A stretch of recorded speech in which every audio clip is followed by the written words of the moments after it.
I also think we're going to see video replies make a comeback. Really? Yeah. I liked video responses. Because now that they have YouTube Shorts. Oh, yeah, true. Interesting.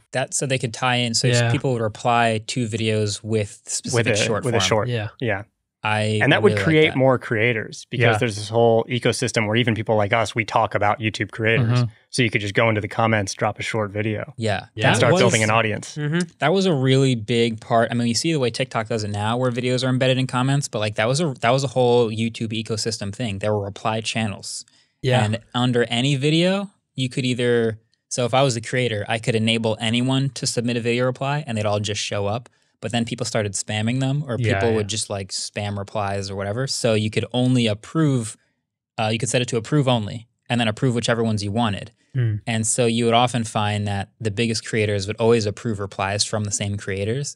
And then those creators who were just replying to people would have their own ecosystem because of the people they replied to, which is fascinating. And I really like the idea of bringing shorts back as video reply or bringing video replies back as shorts. Because if we made a video about you, and then we approved you to be able to make a video reply, if we got something wrong or if you wanted to add something.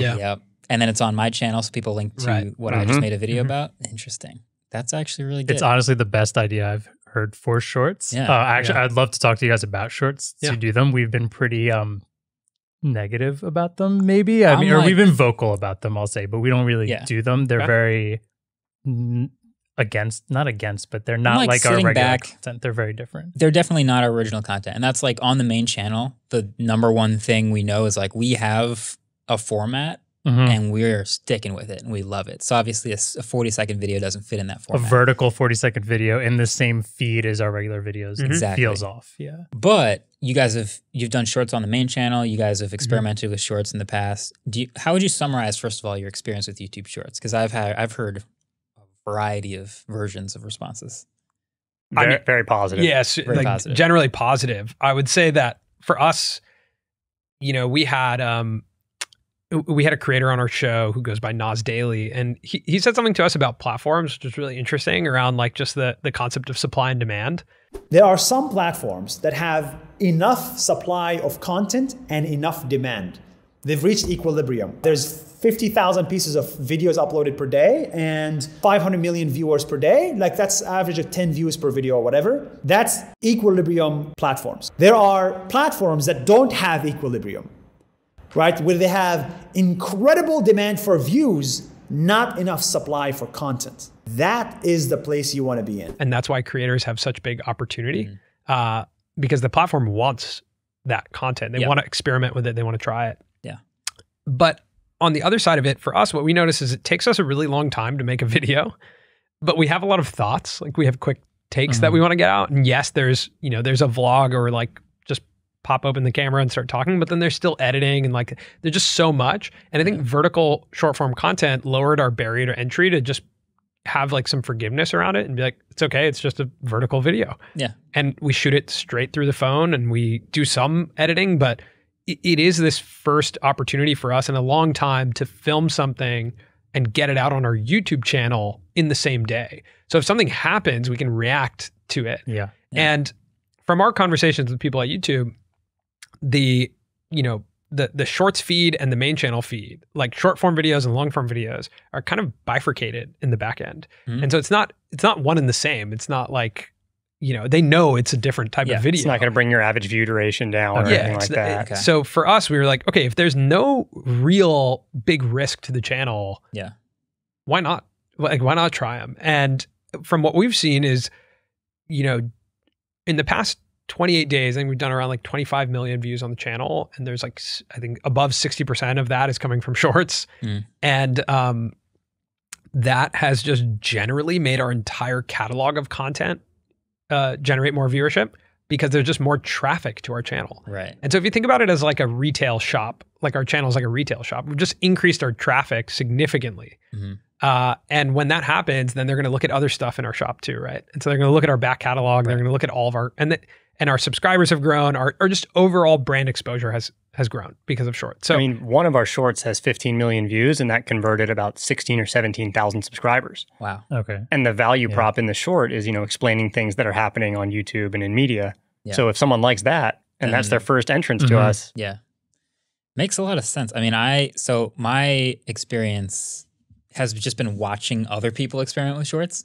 And so I've seen people try it on the main channel. I think I probably will eventually start a channel just to experiment with shorts because I have a lot of ideas that I think would be good shorts. That channel should be called MKB Shorts. Just MKB. Oh, MKB because it's a shortened version. Short version, yeah. Like that. Of like MKBHD. But also like the studio to me feels like a space to experiment. Like why not really experiment with shorts on the studio channel? True. And especially for me, I look at it as like right now, again, that like the demand is high and the supply is just catching up. Right. That's what I was going to talk about. So like there's going to be a moment where that swaps. Viewership's going to change. They're going to test and iterate and test and iterate. And there's just a moment right now where they're just serving everyone the same small amount of shorts. Yeah. Or they're just like, at least from what we've seen creators who have just taken shorts and grown to 6 million subs. True. There's a creator called Dental Digest. Have you seen him? No. He's like a dental creator. And every short form video is very similar. It's like one format where he tests different brushes and sees how well they brush his teeth. He's a dental student. He grew from 0 to 6 million subs this year. That's wild. All through shorts. And now he's making long form content. Right. And it's trending. And it's doing well. Yeah. One of his longer form videos was #1 on trending. And so he basically used shorts to build a platform. I think the thing that's dangerous is if the shorts have a completely different function than the long form video, right? It has to all fall in the same value prop. And if it does, then why not? I think it's YouTube's play to get creators from TikTok over to YouTube. As you saying it, it makes perfect sense because I've heard from multiple different people, TikTok creators are getting huge, but ultimately even the biggest TikTokers want to be YouTubers. Yep. But converting that from a whole different app is hard. So if you're in the app already and you can just be on the same channel and there's the long form content that they now converted for, that's perfect. They just took away the barrier to entry, which was really high. Now you can literally just repurpose a lot of your TikToks. Download them, take the logo off, upload them to YouTube Shorts. And you could have, if you've been on TikTok for the last 3 years, you could have years worth of valuable content ready to go. Also, though, you don't have to upload a thumbnail for shorts. I mean, we just don't even do it. You don't have to, but you can. You can. Yeah. So if you go to our like videos tab, it's not very aesthetic anymore, right? It's like, it is just these like vertical shorts mixed in with like our edited thumbnail. So that is not very aesthetic. But the fact that it's just playing in a, auto play. So you're not really thinking about the thumbnail and the shorts. You're not thinking about the packaging because actually the audience isn't even choosing to watch it. The app is choosing the audience. And so it's like the inverse of the traditional YouTube video. And I think for that, it's really interesting. And then I think YouTube, the thing that YouTube has from an opportunity perspective is that TikTok, like you mentioned, a lot of TikTok creators are coming over to YouTube to like graduate for their career, right?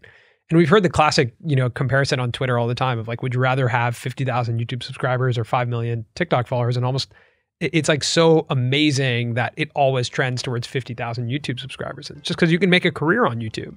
So I think this is the play to say, hey, we are YouTube, we are the better place to launch your career.